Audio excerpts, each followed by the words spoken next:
2026 সালের বর্তমান পরিস্থিতি অনুযায়ী বাংলাদেশিদের জন্য দুবাই বা সংযুক্ত আরব আমিরাতের ইউএই ভিসা সম্পূর্ণ বন্ধ বা কোনো অফিসিয়াল ব্যান ঘোষণা করা না হলেও সাধারণ কর্মী ও ট্যুরিস্ট ভিসার ক্ষেত্রে অনেক কড়াকড়ি ও জটিলতা চলছে।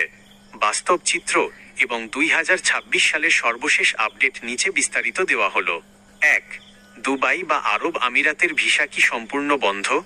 সংযুক্ত আরব আমিরাত ইউএই সরকারের ইমিগ্রেশন বিভাগ আইসিপি বা জিডিআরএফএ থেকে বাংলাদেশিদের জন্য কোনো অফিসিয়াল বা স্থায়ী নিষেধাজ্ঞা জারি করা হয়নি।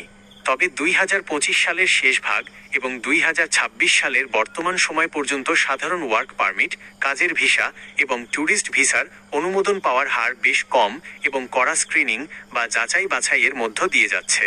ইমিগ্রেশন কর্তৃপক্ষ প্রতিটি আবেদন কেস বাই কেস ব্যক্তিগতভাবে যাচাই করে অনুমোদন দিচ্ছে।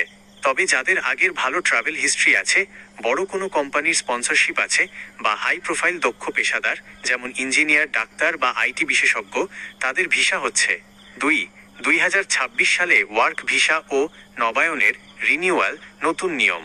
আপনি যদি অলরেডি দুবাইতে থাকেন কিংবা নতুন ভিসার চেষ্টা করেন, তবে 2026 সালের এই নতুন নিয়মগুলো জানা জরুরি। ভিসা নবায়নে ট্রাফিক জরিমানা নতুন নিয়ম।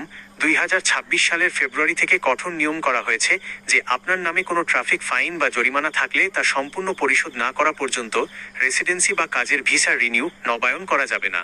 3 বছরের চুক্তি ফিক্সড টার্ম কন্ট্রাক্ট।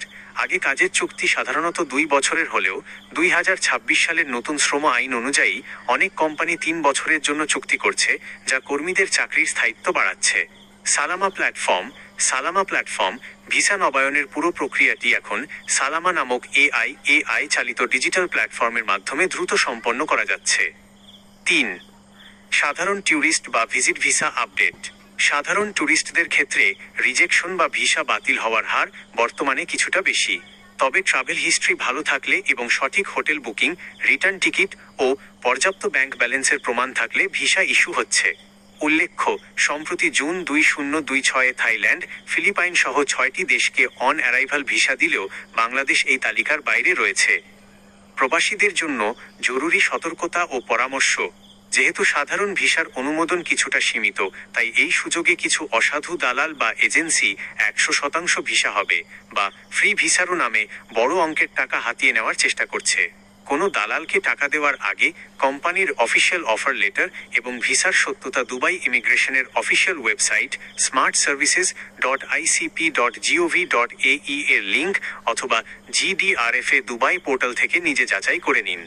যারা অলরেডি আমিরাতে আছেন, তারা যে কোনো আইনি জটিলতা বা ওভারস্টে, ভিসার মেয়াদ শেষ হওয়া এড়িয়ে চলুন, কারণ বর্তমান নিয়মে আইন ভঙ্গকারীদের সরাসরি ব্ল্যাকলিস্ট করা হচ্ছে।